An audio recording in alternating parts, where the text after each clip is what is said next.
So we are here today to do a subtypes class. And I want to first just go over what the format of today is going to be. So I'll give you a little introduction, explain who I am, and then we're going to talk about the history of the Enneagram, because it's important to understand when I present the subtypes, where did that come from? What are we talking about?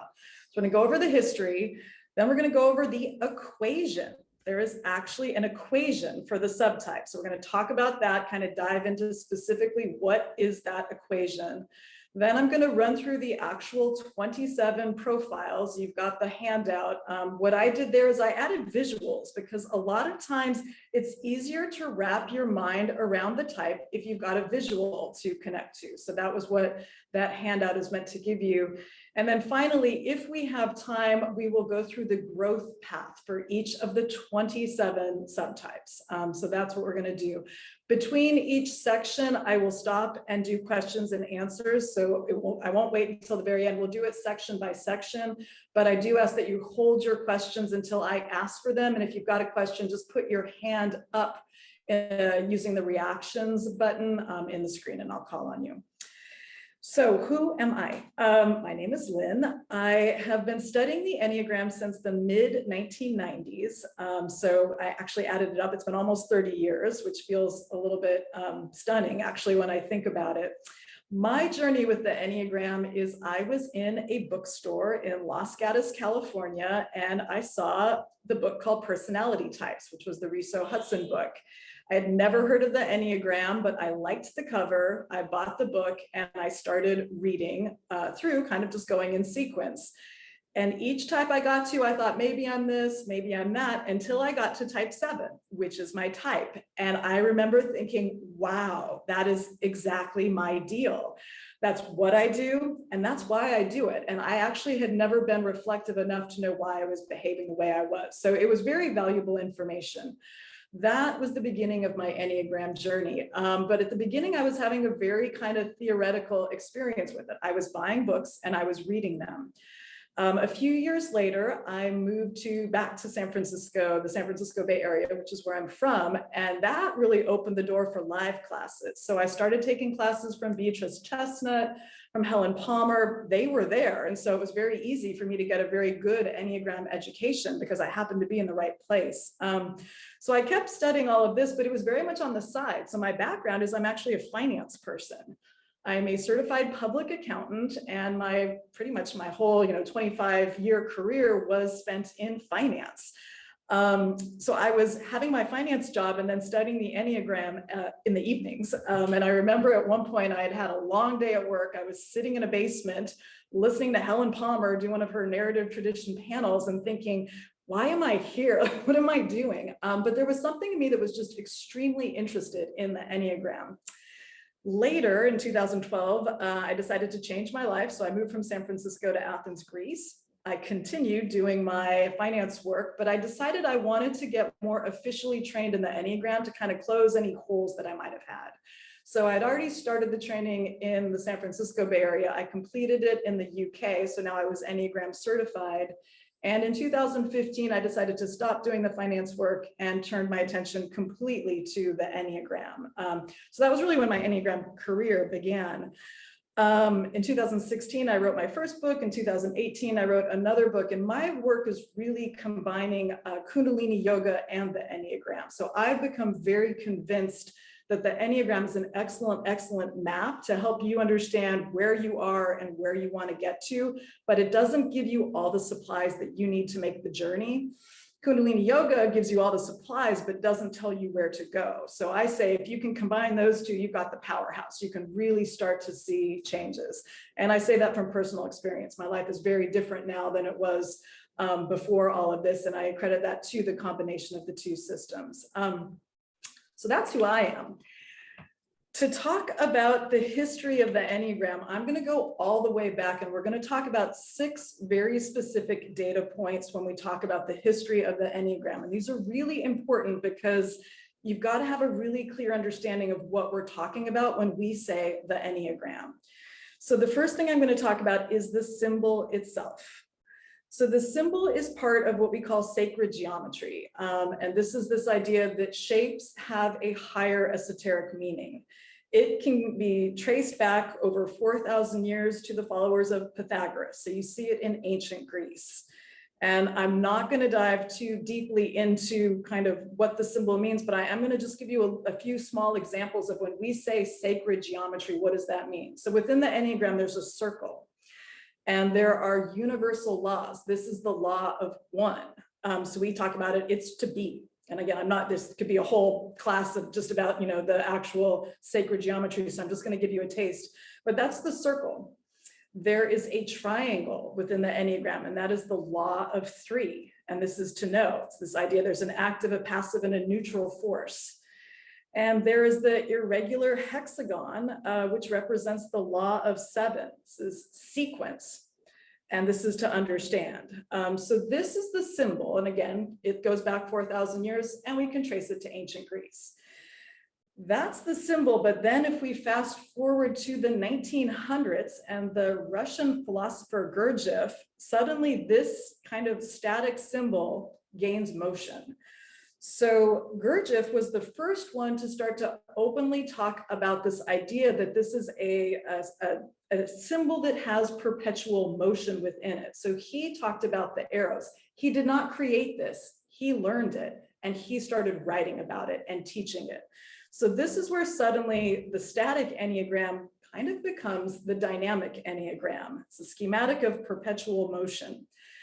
Where did he get his information? This is where it starts getting vague. He was a very well-traveled person who had a lot of knowledge. So we know he trained in the East. And he was one of the first people who started talking about the Enneagram is something that you could move on. You could physically put it down and move on it. And we know that Sufis were doing that. So there's an idea that there was a link between this perpetual moving Enneagram and Sufism, but it's not clear that that's where it came from. There just seems to be an implication that there was a link.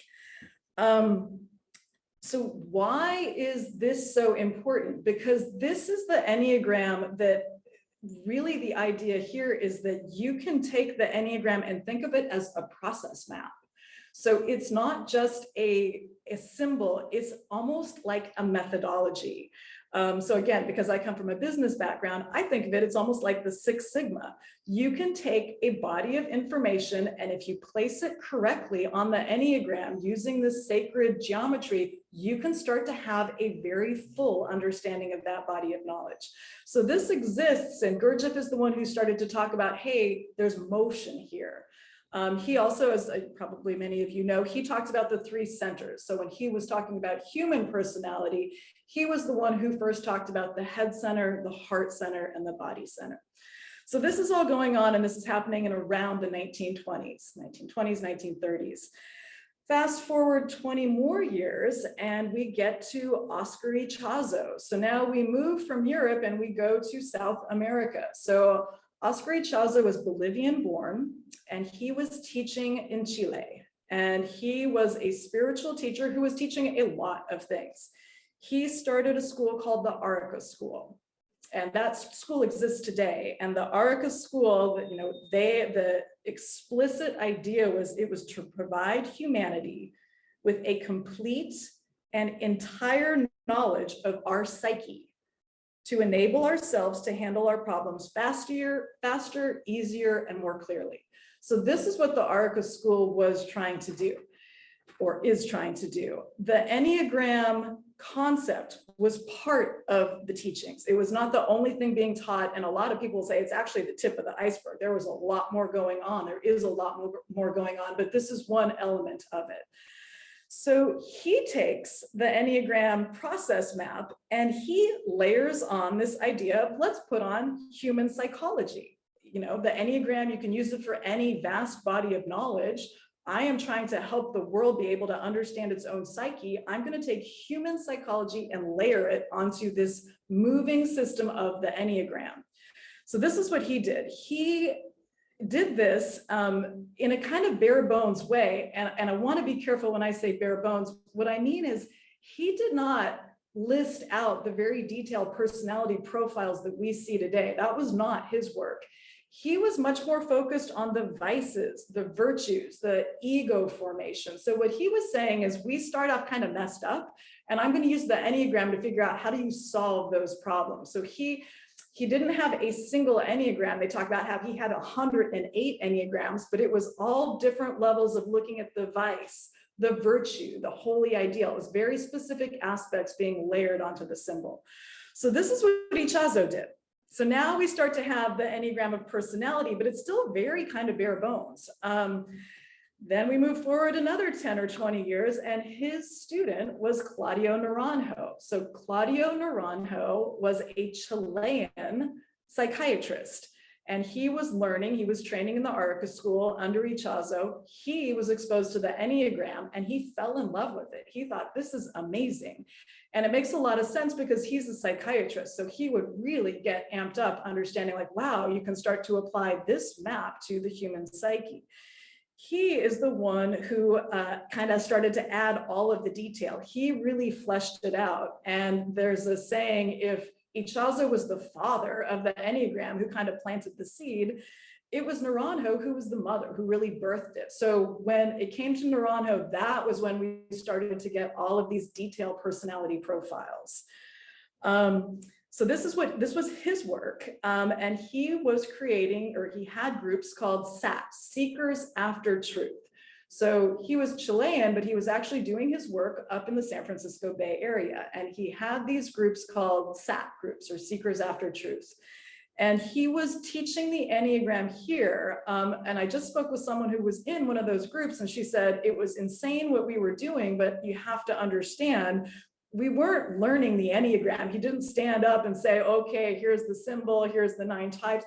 It wasn't that. He would use the Enneagram once again to kind of flesh into kind of the shadow side. And the whole point of his work was to figure out, okay, you're completely out of balance. How do we get you back in balance? What's wrong with kind of your personality structure? How do we move to kind of the more equalized version of it? So this was his work.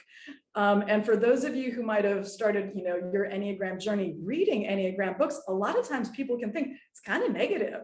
Like they focus a lot on what's wrong. And that is right, because the beginnings of the Enneagram were all about personal growth and spiritual evolution. So you've got to start with what's wrong so that you can start to bring that into balance. How it's being used now is a much wider spectrum. So in this wider spectrum, it can sound negative, but if your goal was, to absolutely raise your consciousness and get as close as you could to enlightenment, you would want to start in the darker areas. That would be a logical place. So that's kind of what happened there. So Naranjo is teaching away. He's got his small groups. He's very clear, this is information just for these groups, because it was almost the master-disciple relationship. He wanted to contain how the information was disseminated.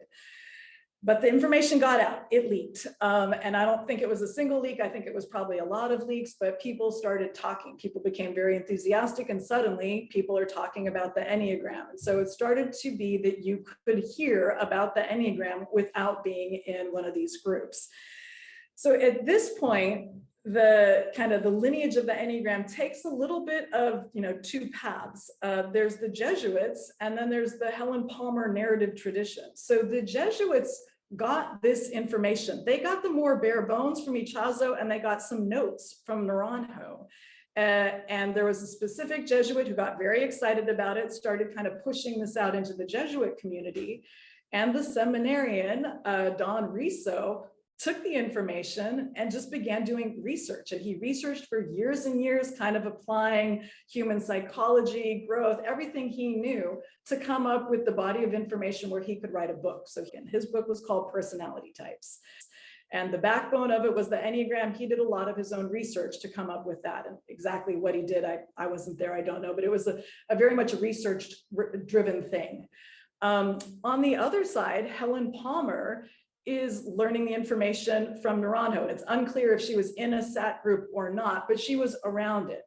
Helen Palmer was an intuition teacher. So she was an intuitive herself, and she's teaching other people intuition. And then she starts to learn the Enneagram, and she too becomes excited about it. So she took a different approach. Because she had been an intuitive teacher, she was used to what we call the narrative tradition, where you get people to talk about their experience. So she's got this same, kind of bare bones bit of information from Ichazo and Naranjo. She starts running with it, adding kind of the narrative tradition that she knows. So this is where her kind of perspective was coming from. And she wrote what I would consider to be the second book. So right around 1987, 1988, we've got two different books. And what's very impressive is that they basically had the same information. The presentation is slightly different, but it's roughly the same. So they kind of concluded they either had the same notes or they came to the same conclusions, but the 9 types remained the 9 types. There wasn't a lot of deviation. So this is where you'll see there's kind of 2 lineages, both totally valid, but different.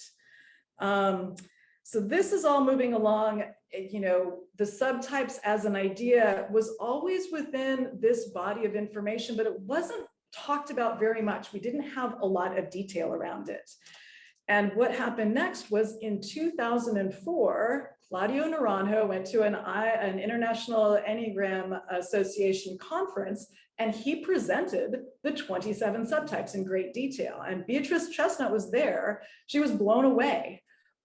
She thought the information was amazing. And so she, during that period, learned with the help of Naranjo and his associates that she was a self-preservation type 2. And she hadn't known that, even though she'd been studying the Enneagram for a long time.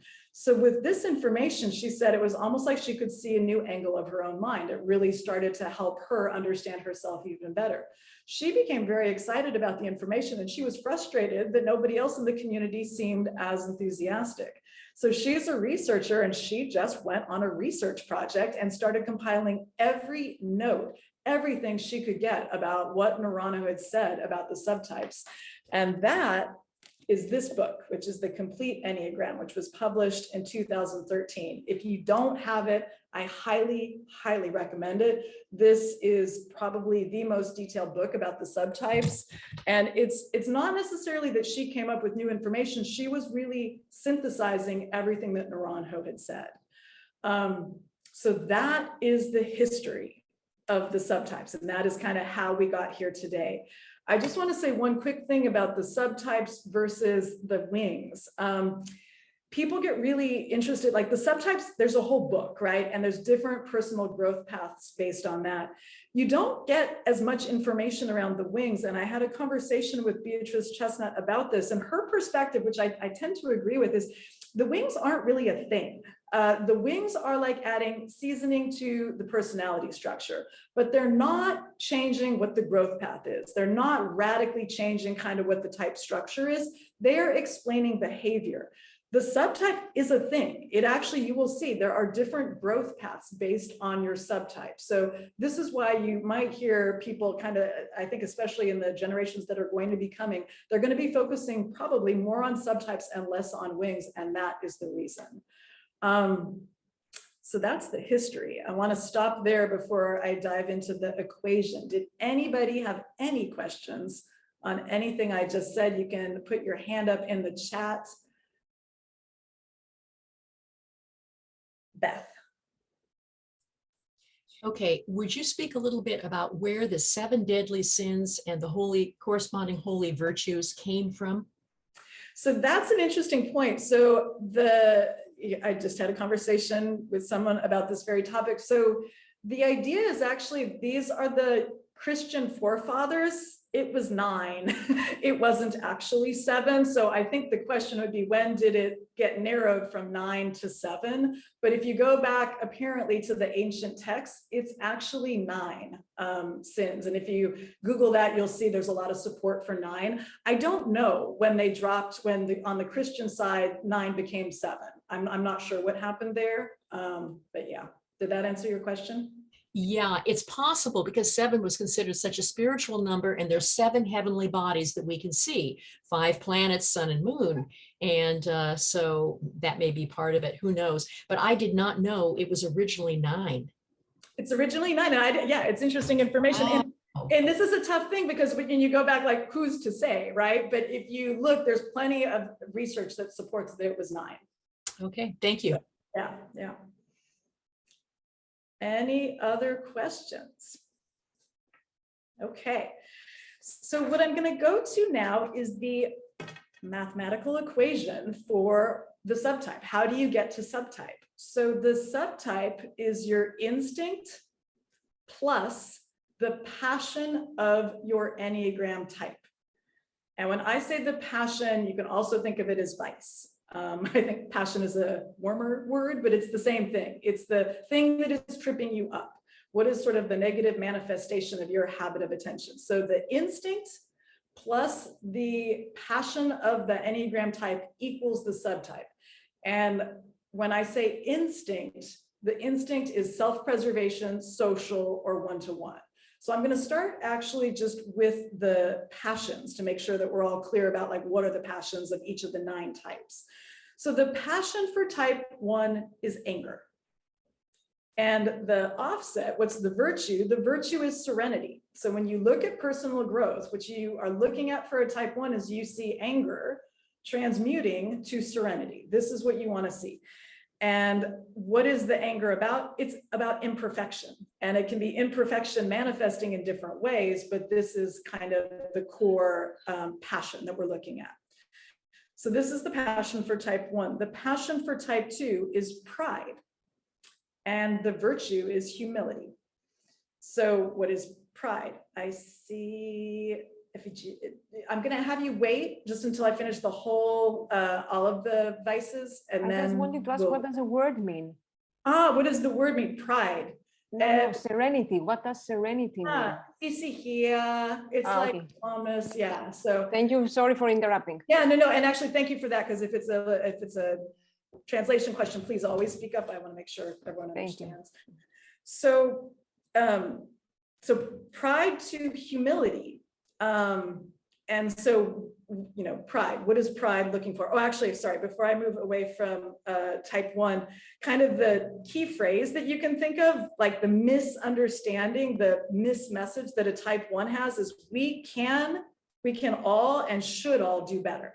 This would be sort of the, you know, mantra that's going on in the head of a type 1. And this is something that needs to be reprogrammed. Type 2, so this is pride going to humility. And what's the pride about? It's a pride of having no needs. I don't need anything. I'm good. I am that one. And what the humility is moving towards this idea that actually I too have needs. I'm a human being just like everyone else, and I also have needs. What is the kind of the mistaken, you know, phrase that type 2s have? That you must give to get, and that people only like people who are relentlessly likable. So these are kind of the 2 core misunderstandings that happen in the type structure of type 2 that lead them to pride. And what we want to move towards is humility. So then type 3, we go from vanity to hope. And this is how it is officially taught. I actually like to think of it more as fraud to authenticity. So you can think of it either way. I think vanity to hope is a little bit more confusing, but it's this idea that the image, the presentation is more important than the reality. So hope is, when a 3 is moving to hope, it's this idea that you can trust that everything will be okay. If you want to kind of take the shortcut, you can think fraud to authenticity. A highly evolved type 3 can show up as they authentically are, warts and all. They could have enough courage to just show up flawed. And what is the catchphrase, the misunderstanding type 3s have? I am what I do. So it's this idea that they have to be constantly achieving, that that's what makes them who they are. So that's the passion for type 3. For type 4, it's envy to equanimity. So envy, I think it's clear, it's easy to understand what that is. Equanimity, this is a much more complex concept. It's this idea of balance. And it's this idea that there's an openness and an acceptance of things on a larger scale, so that you can accept yourself, that you can accept others, that you can accept life as it is, that it doesn't need to be a certain way. So it's this idea of moving from envy and a longing for something they don't have to this kind of massive acceptance of how things are, because they're able to take a broader view. And the kind of key misunderstanding, I dream of getting the love I won't ever have. So it's this longing. Fours have a lot of longing, and they've got to start to kind of work with that to bring it more in balance. The passion for type 5, we call it avarice to non-attachment. You can think of it as greed to generosity. And when I say greed, it's a hoarding of themselves. It's a disengagement. It's not sharing themselves fully. That can be time, that can be energy, that can be lots of things, but it's not that they're greedy people, it's that they are not sharing themselves. And their kind of core misunderstanding is human contact exhausts rather than enriches. It's this idea that, wow, people overwhelm me, I'm going to stay detached. So this is kind of the misunderstanding that 5s have to move through. Type 6, the passion is fear and the virtue is courage. So this is somebody who easily can imagine what could go wrong. This becomes large in their mind. They need to move to courage, where they start to believe, even if something goes wrong, I can handle it. I'll be okay. I have enough faith in myself that I am not going to be anxious about that uncertain future. And the phrase they've got to unlearn is, just because I'm paranoid doesn't mean someone isn't out to get me. Unevolved 6s, it's very hard to convince them that they should trust, that they should have courage, that they will be okay. They have a sense that it's not okay. So this is the thing that they're working with. Type 7, the passion, gluttony, moving towards sobriety. It is not gluttony for food, although it can be that. It's gluttony for experience. And it's this idea, I must have more and more and more and more. Sobriety is the word that they use as the virtue. I say discernment. It's this idea that you don't need a lot. You need to actually be doing the things that are good for you, that really do energize you, not just everything. So it's learning discernment. It can also be called sobriety. And the phrase that 7s have to unlearn is, believing I'm okay and you're okay will make us okay. 7s have this problem of just needing everything to be positive all the time. And when they start to tune into the negative side of things and hold that space, this is when they can start to apply discernment. Type 8, the passion is lust and the virtue is innocence. So again, lust and innocence can be a little bit abstract and confusing. You can think of this as overreaction and reaction. So 8s grow when they start to not react. And I said reaction, but it's actually not right. It's surrender. When they just let things be, they don't need to take action. So lust is this idea that they just move forward. They take what they want. Innocence is this idea that you could wait for it. You could surrender, that others will take care of you. So it's this vulnerability piece. And the phrase that 8s need to unlearn is, I am as strong and invincible as I think I am. So it's really this rejection of vulnerability. Type 9. So this is someone who's moving from sloth to right action. And again, 9s have this idea that I will not pursue my own priorities because that might lead to conflict and that would be too overwhelming. They need to move from that to right action. Right action is, hey, my things are important too. I'm going to put my foot down. I'm going to advocate for myself. And the phrase they need to unlearn is, getting along to get along is the only way to go. This idea that you've got to be easy to get along with, that you can't make waves, that you can't cause conflict. This is the piece that they need to move past. So those are the 9 passions. And this is the piece that, if you add it to the instinct, becomes the subtype.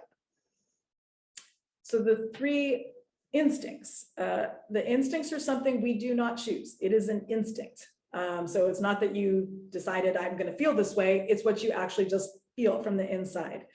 So, if you're totally stuck, when I was younger, what I used to do is say, okay, imagine that you are going to a party and you are opening the door. What is the first thing you do? You're going to do all 3 of these things, but what is the first thing you do? Some people open the door and they scan the room and they think, where's the food? Where are the drinks? Where do I put my coat? Is it hot or cold? They notice all of the physical elements of the party. And this is the first thing they notice. Somebody else opens the door, they scan the room, and the first thing they notice is, where is the host? Where is the hostess? Who are my friends that are here? Where are they? Who, like, what are the social dynamics? What am I walking into from a social perspective? And the third option is you may open the door and scan the room thinking, who is the most interesting person here? And after you've identified that person, you might start to think, how can I go get in their space, talk to them? How am I going to connect with that interesting person? So you'll do all three, but the question is, which is the first that you do? Again, the subtype is more complex than that, but if you're just completely lost, that can be a clue, like which was the first one that you think that you would have done. So a self-preservation subtype, this is someone who's got an instinct. I'm responsible for myself.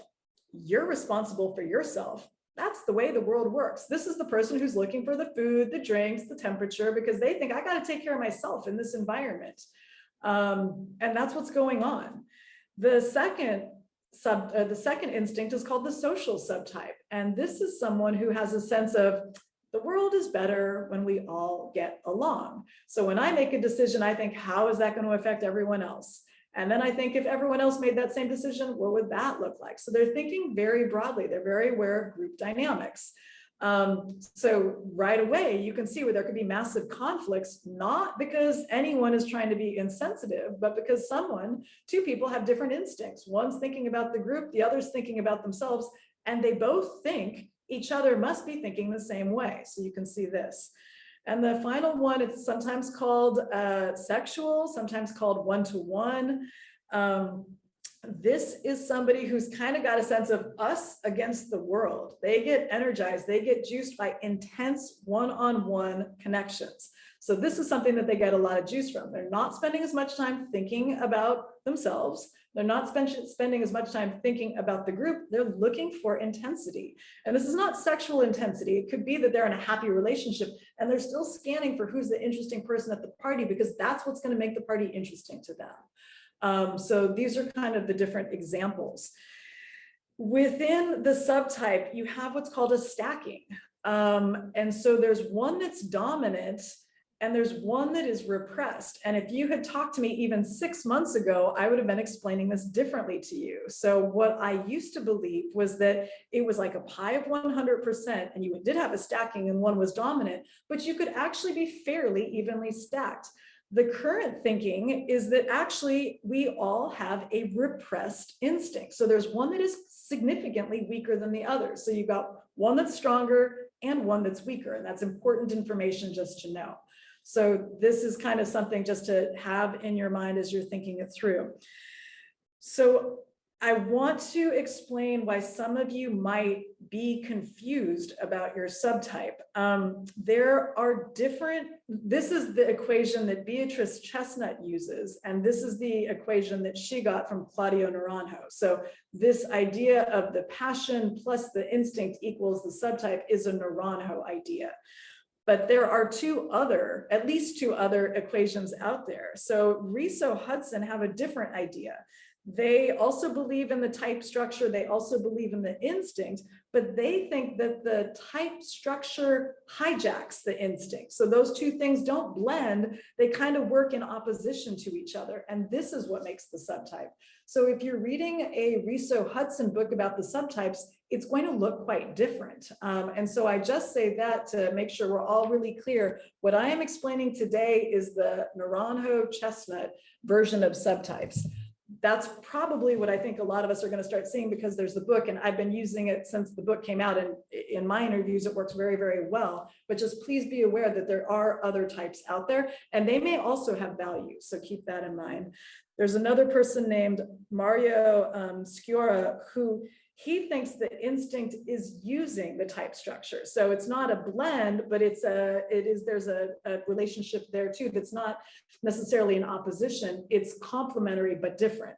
So there's different ideas of how the instinct works with the type structure, and just to keep that in mind as you are thinking through the subtypes. Any questions on the equation of the subtype?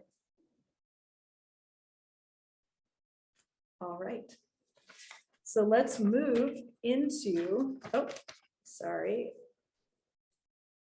Eleni, you can go ahead and ask it. Can you please just repeat? The virtue is, for type 1 is serenity. And what they call joyful tranquility or serenity is what you'll hear. And Beth, I see you have a question. Yes. How likely is it that we can improve our repressed instinct? Very, very, very, very. And I've done, I've listened to Russ Hudson, and what he says is when you're working with the subtypes, to come into balance, don't try to be less of what you are, actually focus on what you're not. And so I'll give a practical example. I have a repressed self-preservation instinct. I have almost none of that. I don't notice my environment at all. All of the things that happen in there don't happen for me. So what I did is I started focusing on cooking. I brought in a feng shui expert to help me kind of like redo my living environment. And I just say these as examples of you can do very, very practical things to help to bring that back into balance. What we're always trying to do is be in balance, because what happens with our personality structures, we lean too far in one direction and then we miss whole sections here and we misunderstand wherever we're focusing. So the more you can relax and come into balance, the more kind of you're going to be able to reach those higher levels of consciousness. Did that answer your question? Yes, yes, thank you. Anything else on that? Okay. All right, so I'm going to launch into the 27 profiles. So type 1, habit of attention goes to improvement and wanting things to be better. We know the vice is anger. We know the virtue is serenity. So what does this look like? The self-preservation subtype, the word they use is worry. And this is somebody who takes that habit of attention to improve and points it onto themselves. So this is somebody who is very, I mean, all ones are going to have a harsh inner critic. This is someone who has a very harsh inner critic. They can really beat themselves up about a lot. This is someone who can also be very, very anxious. So they have a sense that maybe they're going to make a mistake, and that is going to be the thing that brings ruin to them, whatever ruin looks like. So they can be very sensitive to making mistakes. They can be very sensitive about blame. This is a type 1 that often gets confused for a type 6 because they over-identify with the anxiety piece, and they do have anxiety, but what's really driving it is this fear of making mistakes that is really all about this anger that the world is an imperfect place. So it kind of goes back to this anger about imperfection that then manifests as anxiety. So this is the self-preservation type 1. The social type 1, the word they use is non-adaptability.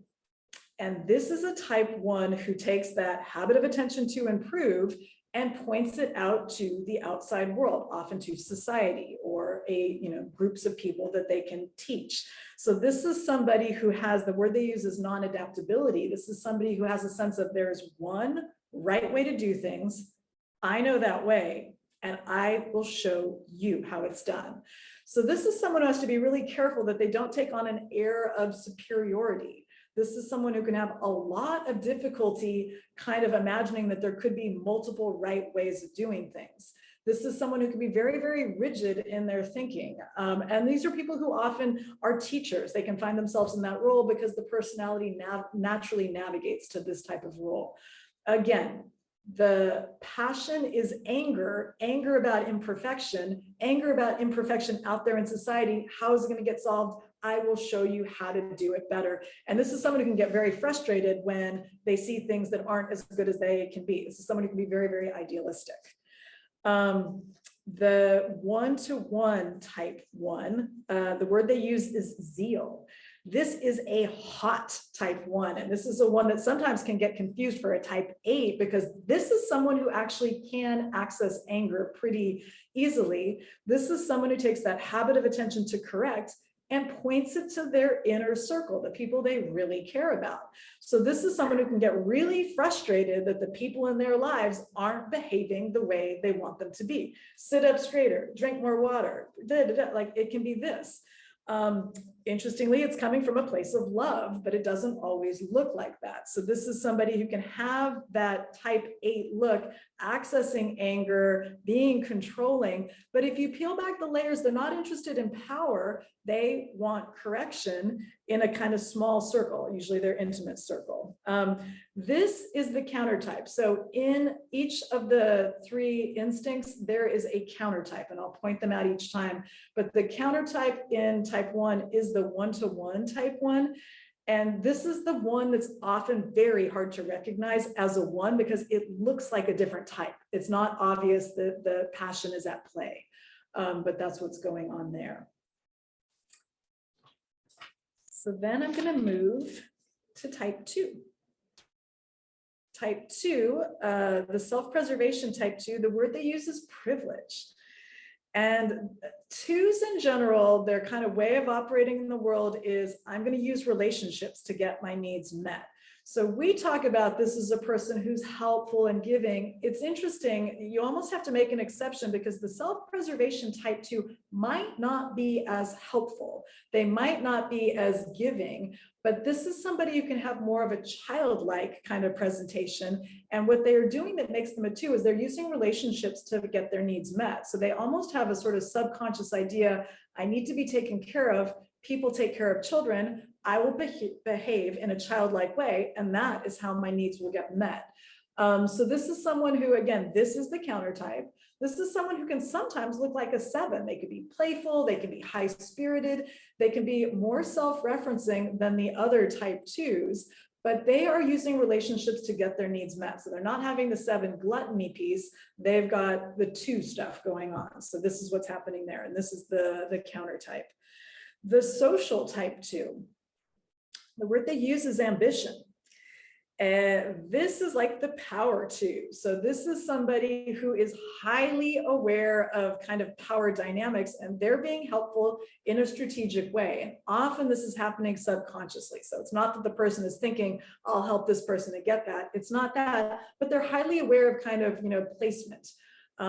This is someone who's very tuned into social dynamics. This is somebody who may be very high up in a work environment. This is someone who doesn't mind being in the spotlight quite as much.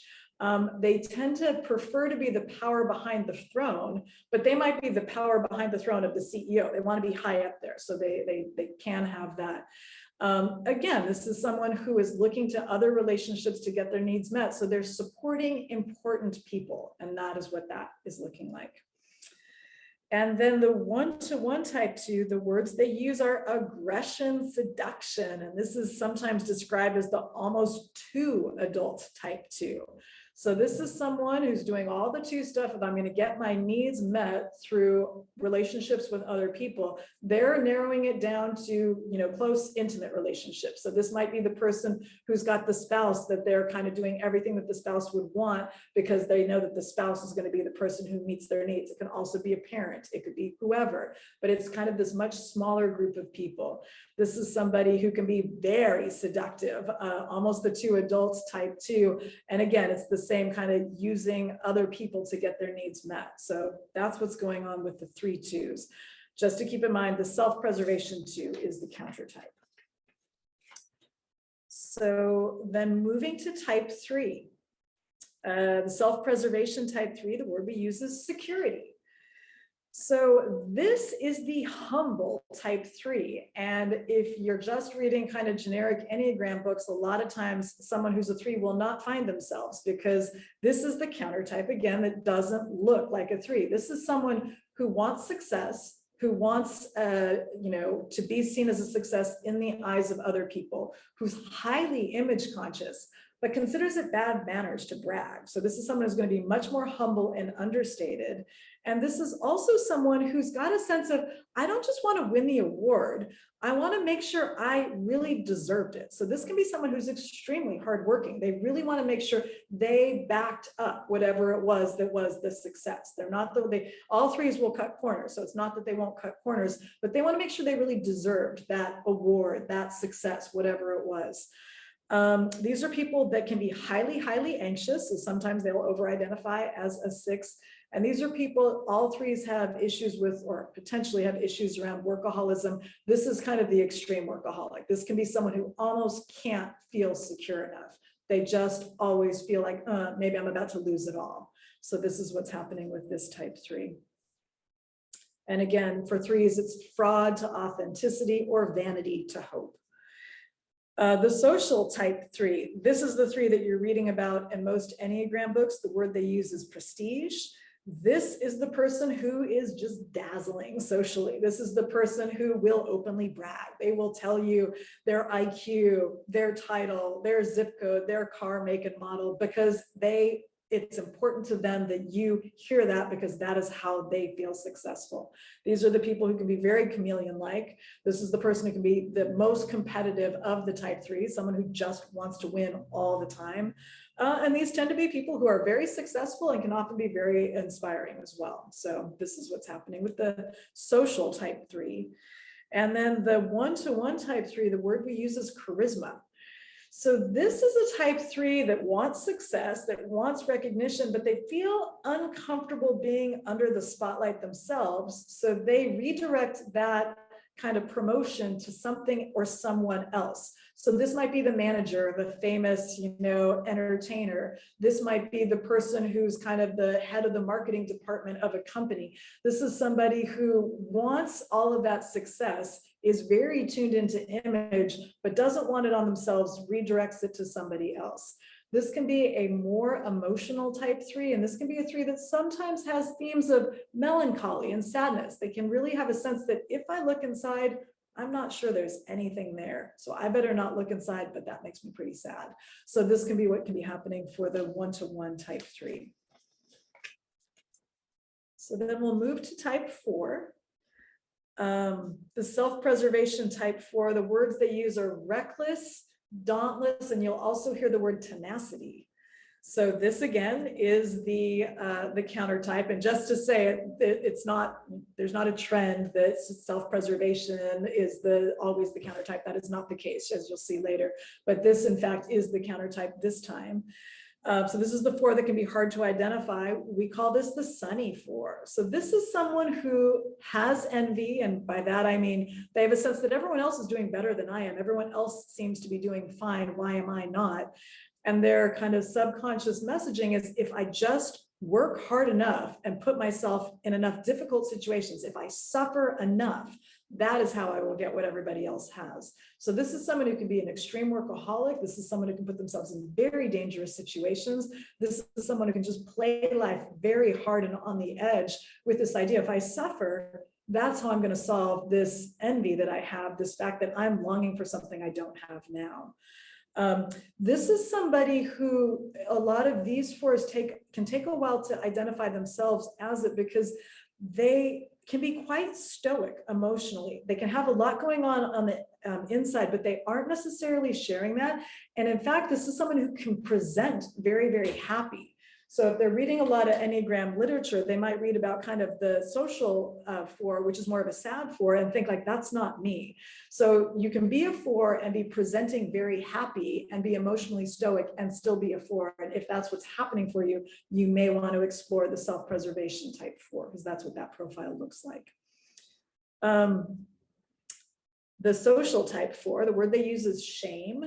This is someone who just has problems feeling good about themselves. They can have kind of a chronic inferiority complex. So this is somebody who's got envy, having a sense everyone else is always doing better than I am. This is someone who can kind of put themselves, on a barometer, and they're always going to find themselves at the bottom. So this might be the person who goes through their, university catalog to see how everyone's doing and constantly focuses on everyone else's success, feeling like, wow, I'm not as good as these other people. This is someone who can have deep, deep empathy. These are people who are very good at holding kind of emotional space for other people. And this is someone who it's called the sad 4, can kind of be a lot more open about the fact that they are not feeling happy. So that can be kind of out there more in the social type 4. And finally, for type 4, the 1-to-1 type 4, the word they use is competition. And this is said to be the angriest of the Enneagram types, even angrier than the type 8. This is someone who externalizes their pain. So it's a sense of, if I'm going to suffer, so are you. So this is someone who can really be kind of a study in contrast. They can be very kind and high in empathy and sensitive 1 minute, and then turn and be absolutely vicious. Because they are so sensitive, they can really hit where it hurts. There's a theory that Steve Jobs was probably a 1-to-1 type 4. And if you read his biography, he could be the nicest, kindest person 1 minute, and on a dime be absolutely scathing. And so it kind of fits that. This again is someone who is externalizing their pain, and it's described as the mad type 4. So this is what that one looks like. And just to underscore the self-preservation for who is the counter type. Interestingly, you would think kind of with the word competition, the 1-to-1 4 would look like a 3 or would look like an 8. They can, but they're much more emotional than either of those two types. So it's this kind of extreme emotional reaction that would make it easy or to kind of identify it's a 4 and not a 3 and not an 8. Keep that in mind. We'll move to type 5. So type 5, from avarice to non-attachment, or from greed to generosity. This is the growth path. So the self-preservation 5, the word that we use is castle. This is the most remote of the type 5s. This is somebody who really wants to minimize contact with others. They don't need much, they don't want much. They can have a very remote sense about them. They can often even live in remote locations. So a lot of times this is someone who just kind of wants that hermit life, wants to minimize contact with other people. Someone who typically has, pretty basic needs. They can be extremely wealthy and still live very frugally. They are not interested in the trappings of the material world, so they can stay very detached from that. The social type 5, the word they use is totem. And by totem, it's this idea that something represents something else. So this is a type 5 that can actually be pretty extroverted and can be engaging with others, but they're doing it in a very specific way to gain knowledge. So this might be somebody who has decided they're interested in artificial intelligence, and they're going to all of the artificial intelligence conferences, and they're making friends, but they're doing it in a way where the relationships are not about the relationship, they're about access to information. They are representing something. And so this is again a 5 that's very interested kind of in the cerebral world, maybe more engaged with the outside world, but in a very sort of focused way with a very clear intention to gain information. They are less aware and less interested in the actual relationship. So this is what's happening with the social type 5. And then finally, the 1-to-1 type 5, the word they use is confidant, and this is the counter type. So by confidant, I do not mean confidential. It is this idea that they want one person that they will really bond with completely, and this is someone they will share everything with. So this is the most emotional of the type 5s. This is someone that's actually having a very rich emotional world. They are not sharing that very much with other people. And while they feel it intensely, it's very hard for them to communicate that. This is somebody who kind of has an idealized vision of relationships, and they can be really disappointed when people don't show up in the way that they hope for. So this is someone who puts a lot into these very narrowly focused relationships that are going to meet a lot of their needs, and they have to be careful that they don't end up getting disappointed. So someone with a very rich emotional inner world. So this is the type 5. That? Of course, I have a question. It's your type. First observation, I'm thinking about how I and others have described the types. If they don't talk about the subtypes, when they describe a type, it's kind of a mixture of all of them. This makes it much more refined. And I didn't catch what the counter type was for type 4. The counter type for type 4 is the self-preservation type 4. Oh, okay, great. And thank you. to your point, I just feel so strongly about the subtypes because I think there's so much mistyping going on if you don't know the subtypes. You can very much to your point, if you don't know, if you're not talking about the subtypes, you're talking about either one of the three subtypes or an amalgamation of the subtypes, both of which are not the complete picture. And, the Enneagram becomes useful when you find yourself. If you haven't found yourself, it's interesting, but not that useful. When you find yourself, suddenly, wow, the light goes on. So I very much agree with you. And I just, this book is not easy to read. It's thick, but I really encourage everybody. This is an excellent, excellent book. Start with my handout. I mean, that's a good place to get started, but there's so much within the subtypes, and getting it right is key. So, Thank you. Thank you. Let's move to type 6. So type 6, from fear to courage. This is the growth path that we're on. The self-preservation type 6, the word we use is warmth. And this is somebody who is very fearful, but presents very friendly. And what's happening here is this is someone who's got a sense of, if I make friends with everybody, then nobody will attack me. My friend, if you're my friend, then you're not going to attack me. Probably you'll even protect me. So this is someone who can be very friendly, very engaging, but they're doing it from a place of anxiety. They have a sense that the world is a dangerous place, and this is a subconscious strategy to be taken care of. So this is somebody who can look very warm, but if you scratch the surface, you'll start to hear just how anxious they actually are. This is somebody who tends to have great difficulty making decisions for themselves. They just don't trust their own judgment. And so this is someone who will often have kind of a strong figure in their life. It could be a parent, it could be a boss, it could be a spouse, but somebody else who's making all the decisions for them and they're following along. If they have to make a decision, they're very uncomfortable with that most of the time, unless it's a self-preservation 6 who's done a lot of work on themselves. So the word is warmth. The social type 6, the word they use is duty. So this is somebody who is looking for systems to feel safe. So again, the sense that the world is a dangerous place. The way I'm going to operate is I'm going to figure out what the rules are. I'm going to figure out what the systems are. I'm going to follow it. And that is how I'm going to be okay. So this is someone who's kind of scanning for like, what's the framework that I'll follow? These are people that have a very, very strong sense of duty. Often in a family dynamic, this would be the person that goes home to take care of the aging parents because they've got a sense, hey, this is my job. I'm the one who needs to do this. So this is an energetically cooler type 6. And it's interesting, if you meet these 6s, they can present extremely polished and extremely calm.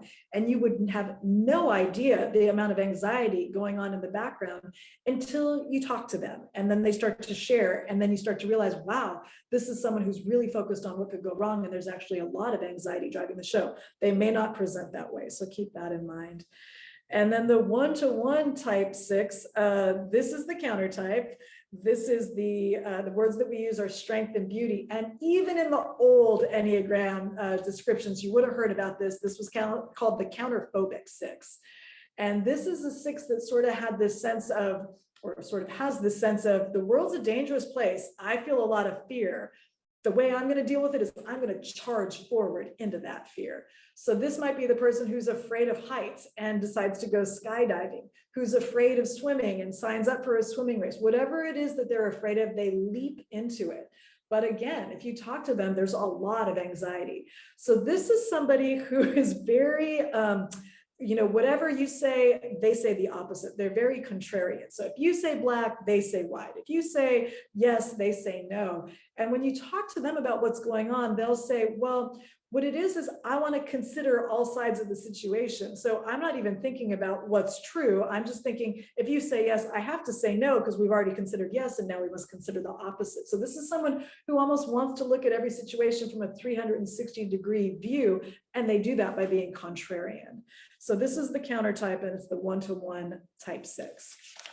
So all of them are moving from fear to courage.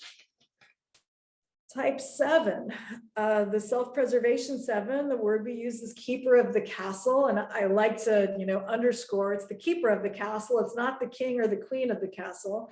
This is somebody who doesn't like hierarchy, but wants to be in the center of their group. So these are the ultimate networkers. These are the people who are really good at connecting people.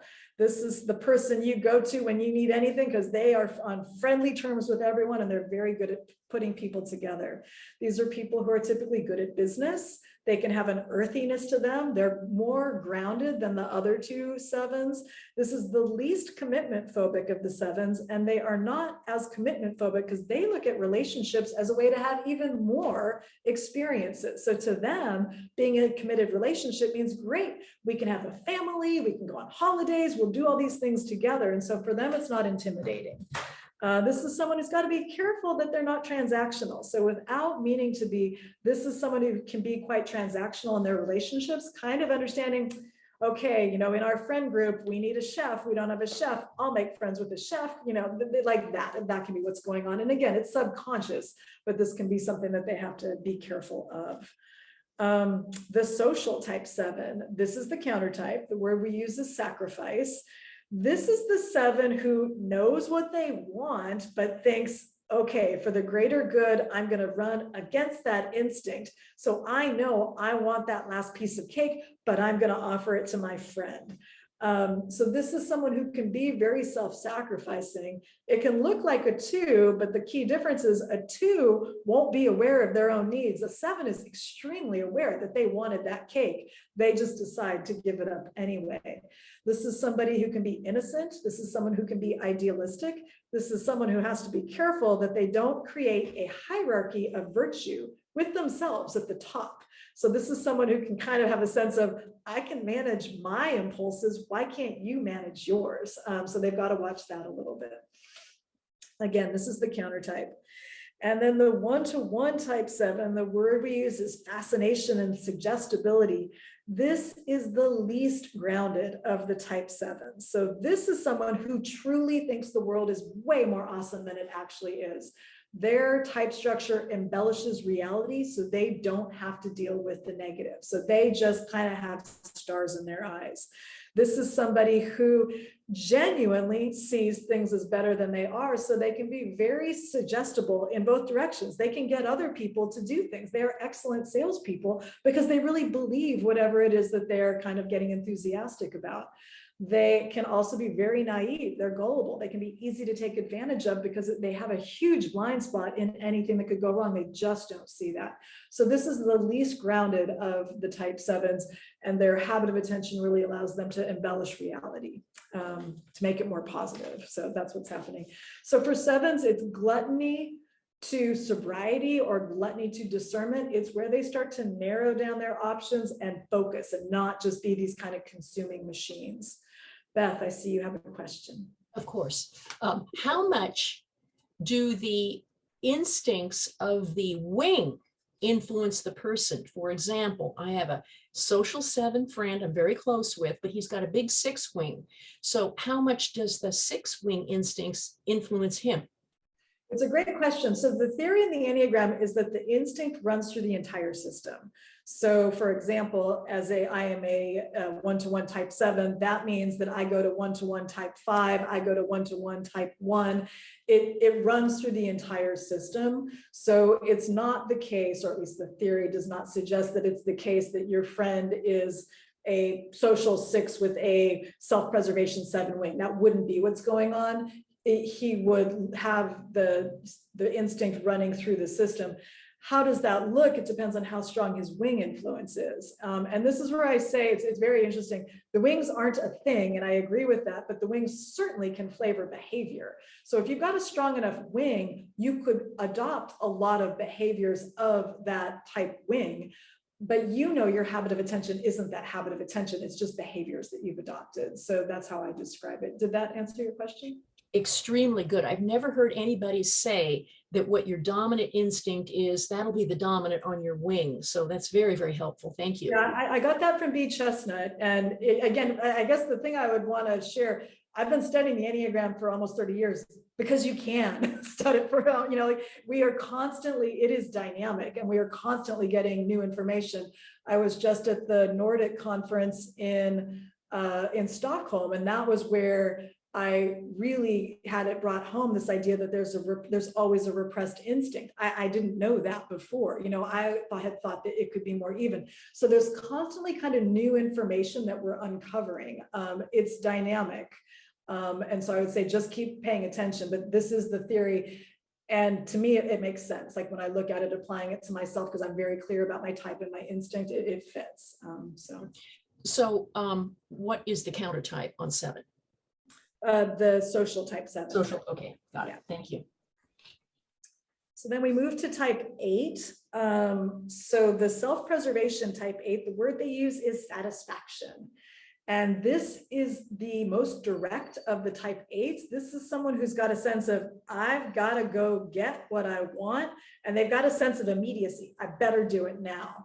So I, joke, this is probably the person who sits down at the table and immediately starts flagging down the wait staff, please bring us a menu. Please, I would like my beverage. This is someone who's just got a very, very direct personality. This is somebody who can have sort of basic needs. This is someone who is not so, again, with work they can be, but their emotional range can be more narrow. So this is someone who has to be careful that they don't walk all over other people, because they are just so direct and they're not necessarily tuning into other people as easily. So this can be what's happening there. This is someone who can usually access anger pretty easily and pretty directly. The social type 8, this is the counter type. The word they use is solidarity. So this is very much the counter type. And this is an 8 that often has a hard time identifying themselves as 8. This is someone, 8s are from lust to innocence, or from anger to surrender. This is somebody who doesn't feel anger quite as much, but they feel more protection. So this is somebody who has a very, very protective personality. They're highly aware of who needs protection, and they're often putting themselves in a role to be the protector. This is somebody who can have a kind of ambivalent relationship with groups. And that happens because they have a sense, I want to be in the group, but I'm probably about to be rejected by the group. So maybe I don't want to be in the group. So they can kind of be a little bit back and forth about that. All of that is stemming from a fear of rejection. This is somebody who clear in their thinking, decisive, tough, but not expressing anger quite as openly, and sometimes can even look a little bit like a 2 because they're so focused on kind of protecting others. So this is the social type 8, solidarity is the word, and it is the counter type. The 1-to-1 type 8, the word they use is possession. This is like the bad boy or the bad girl of the Enneagram, kind of the rebel. This is a very colorful person. This is someone who's kind of got a big charismatic personality, almost a sense of the party starts when I enter the room. This is somebody who thinks there are rules, and then there are the rules that apply to me. Those are different. This is somebody very emotional. So the 8s in general don't share their emotions that much. And the other 2 types of 8s have a more narrow kind of emotional range. This is a very emotional 8. And when things are going well in their relationships, that's great. And when things are not going well in their relationships, this can be extremely painful for these 8s because they are feeling quite a bit. So that's the 1-to-1 type 8. And finally, type 9. So the self-preservation type 9, the word we use is appetite. This is the habit of attention, goes to harmony, moves away from conflict. Their growth path is from sloth to right action. This is somebody who kind of has basic needs. They want good food, they want a comfortable environment, they want good company. They don't really need or want more than that. And often what's happened is they sort of have a sense, I'm not going to get it anyway. So I'm not going to shoot really high in terms of what I want. I'm going to keep it kind of, basic. And I'm just going to get a lot of enjoyment out of that. This is somebody who can be more withdrawn. So sometimes this is a person who might think that they're a type 5. And this is someone who really kind of likes being home. So this can be a homebody often. The social type 9, the word they use is participation. This is the counter type. This is someone who can look like a 7 at moments. This is a much more gregarious, extroverted type 9. This is someone who's really working hard in support of the group, but they almost have a sense of, I don't know if I belong in this group, so I'm going to earn my place in the group by working really hard to support it. So this is someone who can kind of have insecurities of, I'm not sure if I belong or not, so I'm going to try hard. And it can be a giant misunderstanding, because a lot of times if you ask the group members, they'll say that person is the heart and soul of the group. Of course they belong, but this is a 9 who may not feel that way. So this is someone who's got to be really careful that they don't constantly put the needs of the group above their own personal needs. That can happen very easily here. And then the 1-to-1 type 9, the word they use is fusion. This is a type 9 that, I mean, 9s fuse anyway, they merge. This is the super merger, the super fuser. So this is someone who is almost like looking for, who do I plug into? We had a panelist say, like, I will become my partner. I will learn everything about them. I will adopt their mannerisms. I will just, completely become them. This is someone who has to really watch that they don't lose themselves. They can have a weak internal compass. They don't know who they are. And being alone can be very threatening for one-to-one type 9. So that's something that it's actually good for them to be alone long enough to find kind of, their own center, but that can feel pretty anxiety provoking. So this is the fusion, the one-to-one type 9. Any questions on anything I've covered so far? I see Janice has a question. I see Beth has a question. I've just unmuted myself. Thank you so much for doing this, Lynn. I think I identify as a 3, and my stacking, I know the top one is self-pres. I have a sister who's an 8 who's a self-pres. And just understanding why we sometimes have problems getting along, because she can raise her voice very, very quickly. And I sort of just retreat to logic or something like that. So I'm trying to understand what my stacking is. I know I'm self-pres, and I'm trying to discern, is it social or is it the one-on-one? That's my repressed one. Yeah, it's a great question. What I can do is I'll send you the chapter from Beatrice Chestnut's book about type 3. And I would say go through the 3 personality profiles in greater detail. And the one that resonates the least is likely your repressed instinct. And you give me a good opportunity just to talk. So what's very important is that the dominant instinct is not the thing you're most successful in. It is the thing that you think about the most. It's the thorniest issue for you. So it is like self-preservation types think a lot about, am I okay? Am I surviving? Social types spend a lot of time thinking, am I part of the group? How do I fit into the group? Intimate one-to-one subtypes spend a lot of time thinking, am I in relationship? Am I getting what I need from this relationship? So it's the thorny issue. It's not the thing that you're successful at. The repressed instinct is the thing you don't think about. It's just not in your mind.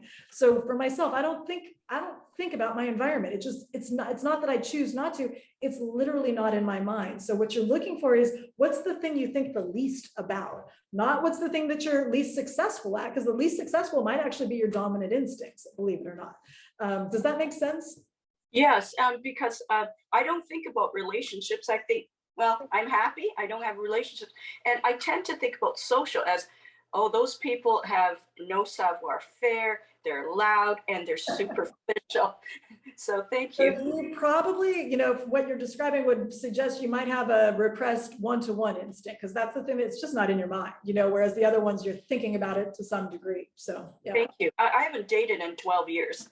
Yeah, that could also, again, that doesn't, a lot of one-to-ones are avoidant because it's such a big deal. So it's not what you did, it's why did you do it? If you're not doing it because you're not thinking about it, then it's probably your repressed instinct. So thank you, Lynn. Okay, thanks. Beth, and then Eleni will go to you. I love this handout. Would it be okay to share it with a friend of mine?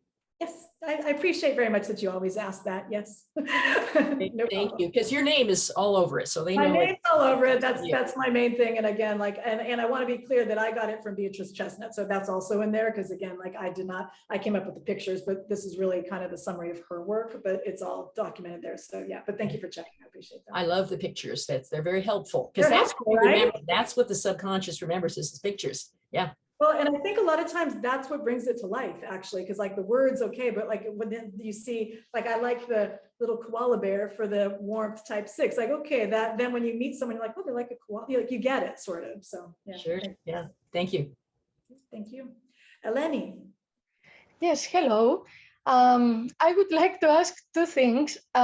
First, I think I read somewhere that the repressed subtype, we actually have a blind spot about the repressed subtype. Yeah, and it's we would call it a repressed instinct, just because again that equation, the subtype exists.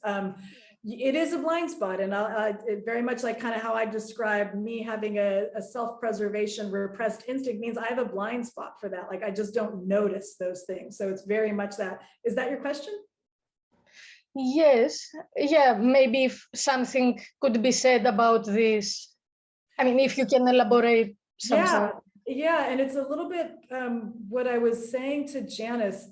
When you're trying to figure out what your repressed instinct is, it's the thing that literally just doesn't come into your consciousness, the thing you're not thinking about. So if you're looking at the 3 and you can think kind of, Janice, how you describe, I haven't dated in 12 years, because it sounds like because you haven't thought about it. Like it's just not something that's like weighing heavily on your mind. I can easily go out in, the snow barefoot, just not because I'm trying to make a statement. I'm just literally not thinking about my environment. So it's the thing that just isn't what you're paying attention to. That is your repressed instinct. Does that make sense? Yes. And the second question, so do I understand correctly that if we get to become more balanced, then we will actually think rather equally about the 3 instincts? Will they all 3 become more prominent? It's somehow? more that your experience will shift. So what happens is like all of, our type structure, we stare too hard at the thing that's important to us, and we look too little at the thing that's not. When you start to develop your repressed instinct, you've got a finite amount of attention. So you're automatically going to stare a little less hard at your dominant instinct. And that's a good thing because you're staring too hard at it. So let's say that you've got a social dominant instinct. You're maybe spending a lot of time thinking about how do I fit into the group and what's happening in the group. And you've got a self-preservation repressed. As you start to focus on your environment more, you're automatically going to spend a little bit less mental energy looking at kind of those group dynamics. And that's good. That's actually helping you come into balance and kind of taking that edge off of whatever, your experience might be. Does that make sense? Yes, thank you very much. Yeah, great. Thank you. Christiana. Hello. Actually, Hillary brought up a good question. So we're trying really hard not to type our siblings over here because I know you're not supposed to do that. But my sister has self-identified as a 1. And then we had a question about, is there any layering on neurodivergency on top of types? Yeah, I don't know the answer to that. I don't know that there's enough research to support that, actually. Yeah, so I wrote a piece about autism in the Enneagram. I think, I want to say I think not, but maybe you could find some research out there that shows some. What they do show a little bit, like in some of the early Enneagram books, is the extreme unhealthy versions, what their likely kind of mental disorder would be, but I don't think that's exactly what you're talking about. So in terms of neurodivergence, I don't know the answer to that. Yeah, I think it might just be a fun conversation with her about, because she self-identifies as 1, and she's also not shy about being neurodivergent. So it could be just interesting to understand the subtypes, what feels like an alliance for her. I think that that's good. And again, then I come at it a little bit from like the yogic perspective, which is your body is perfect for whatever lessons you are here on planet Earth to learn. So like if you come in with a perfectionist personality and a neurodivergent brain, okay, then let's look at how could that serve you? Like, how could that be the perfect environment for whatever it is you're trying to learn? I just was working with a type 9 who's diabetic, and it's kind of perfect, right? Because she's got to learn to advocate for herself, and because of her diabetes, she has to. Like, she can't just go along with what everyone's eating. So sometimes there's like these, if you can take a broader picture, it can all fit in a way that doesn't feel quite as in conflict. So just Thank you. Yeah, thank you. And Hello. So I am a type 4, and I don't know if you have already answered my question, actually, because I wanted to ask you, is it possible to identify yourself in a different with a different subtype in different situations of your life. Like, for example, when I feel most depressed, I can really relate to the social subtype. When I feel better, I can relate to the self-preservation subtype. And when I was younger, I was more like a one-to-one subtype. Is it something that makes sense? Your question makes a lot of sense. What I would direct you to is to actually focus a little bit on the arrows. So what you're relating to are different kind of profiles, like behaviors that you're hearing. A type 4 who is not feeling well, you're feeling bad, goes to type 2. And this is where they become very emotionally messy, right? So like when you say that when you're not feeling well, you relate to the social type 4, which is kind of the sad, the one who's having inferiority feelings, that actually could easily be explained through type 4 moving to type 2 and just becoming kind of emotionally messy, and using other people, as a way to process their own situation, and a lot of 4s who aren't feeling well, they can kind of have a stickiness to them. They get just too involved in other people. When you say that when you're feeling better, you move to tenacity. Well, type 4s, when they're feeling better, they move to type 1, which could look a lot like the person who's working hard and kind of more stoic and that. So I would invite you to look at the arrows before moving into the subtypes. Probably the arrows are going to explain or provide a basis for kind of that behavior. The subtypes are somewhat malleable, but you don't dramatically change subtypes throughout your life. I haven't seen any theories that support that. So I think what's happening, and I also will say, when you identify yourself as young, I don't know how young you're looking, but we all, like under 18, all kinds of stuff is going on. So I don't get too attached to what your behavior kind of 18 and under was when you're trying to kind of figure out the nuances. You can still use that behavior to figure out your primary type structure. But I was very quiet when I was, a young child, and I'm not quiet. I'm quite gregarious. So, you could say like, oh, I seemed like a 5. Well, no, it wasn't that. It was actually just, whatever, youth. So I'd be a little bit careful there. I don't know. Did that answer your question? Yeah, but actually, I'm not talking about such a young age. But until I was 30, I was really in a very relationship motivated, and it was very important for me. But after that, I don't know what happened. I became much more like a loner. And I don't know. It's not like I don't care about having someone. But it's like the other companion said before, I haven't dated for years, and it's not like I really, really miss it. And I remember myself that I couldn't be alone up until I was 30. How was that possible?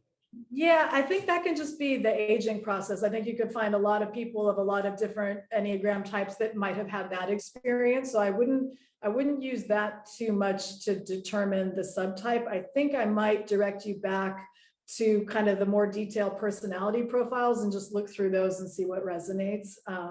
Yeah. Okay, thank you. Yeah.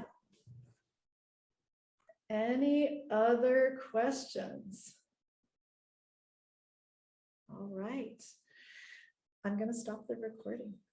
Recording back. For those of you who need to drop off, go ahead and drop off. I'm very quickly going to run through the personal growth path for each of the 27 types. It's just like a single sentence or two. I know we're ending at like now, so if any of you need to drop off, feel free to drop off. It's no problem. But just quickly, so if you're a self-preservation type 1, the personal growth path is to slow down and to notice when and where anxiety and worry are arising, and to start to try to release your need to control.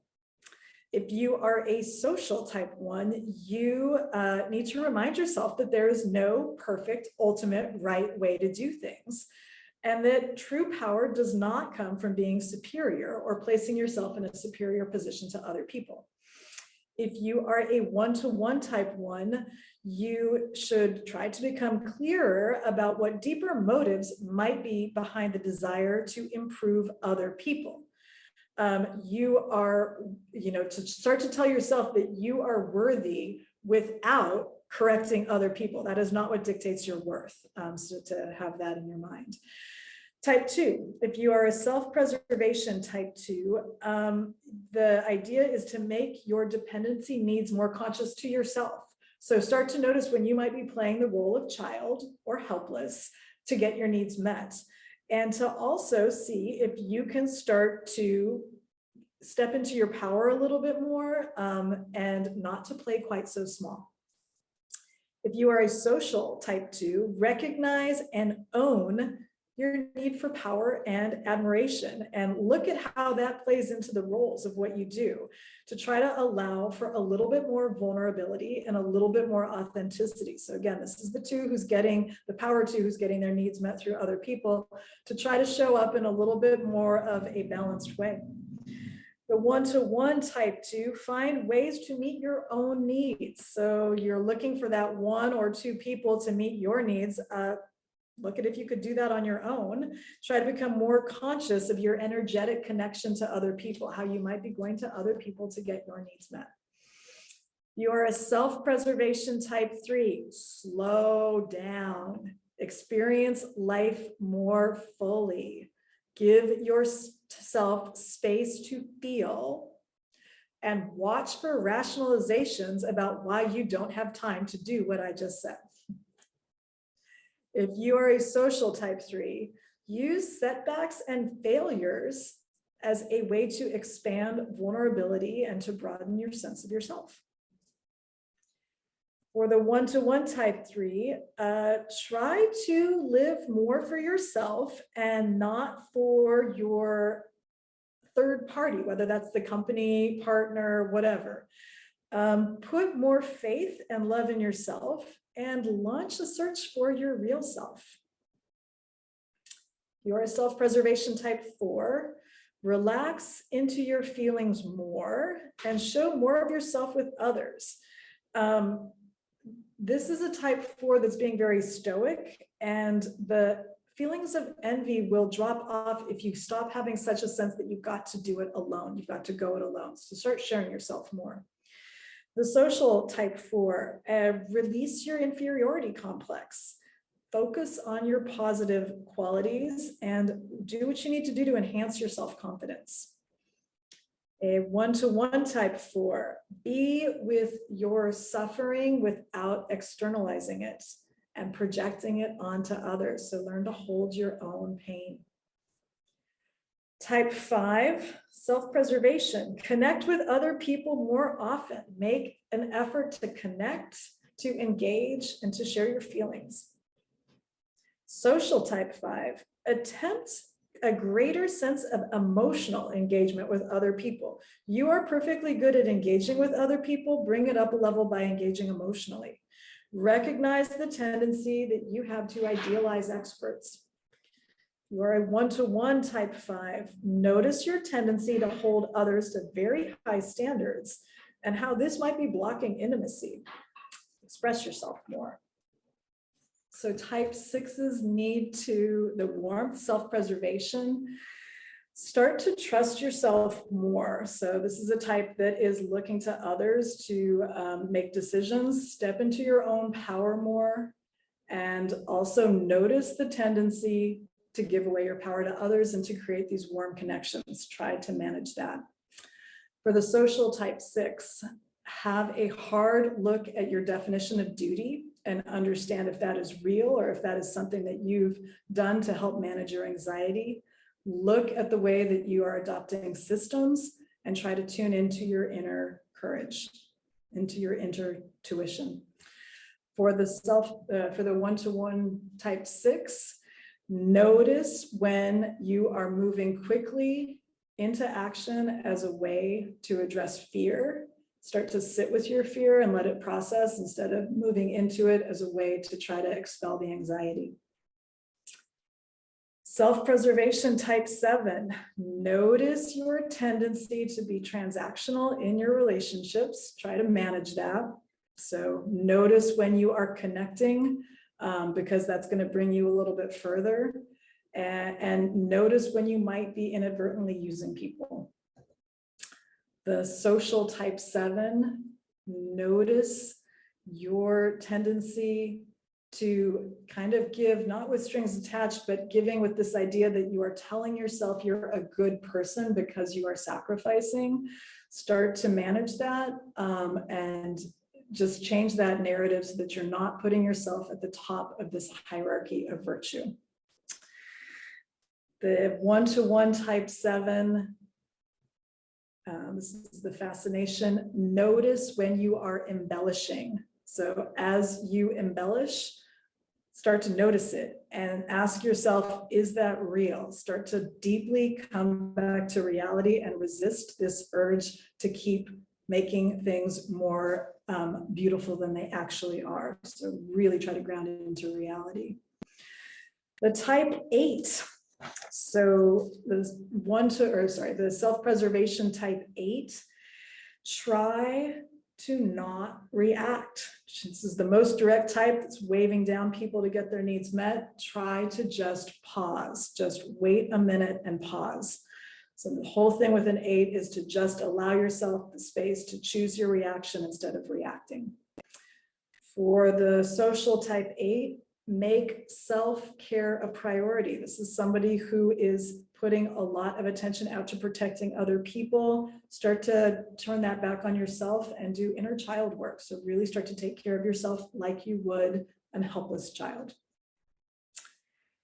For the 1-to-1 type 8, consider this idea that you are good enough without needing to be the center of attention and without rebelling against authority. Type 9, the self-preservation type 9, look for anger. So start to notice when you might be feeling anger in your body. Try to think through self-interest, so stop giving it away immediately. Try to really hold onto your self-interest and focus on yourself more. The social type 9, get in touch with sadness and notice when the support of the group shares as a distraction. Instead of connecting with yourself. And the 1-to-1 type 9, take time alone and notice how you might have lost yourself in relationships.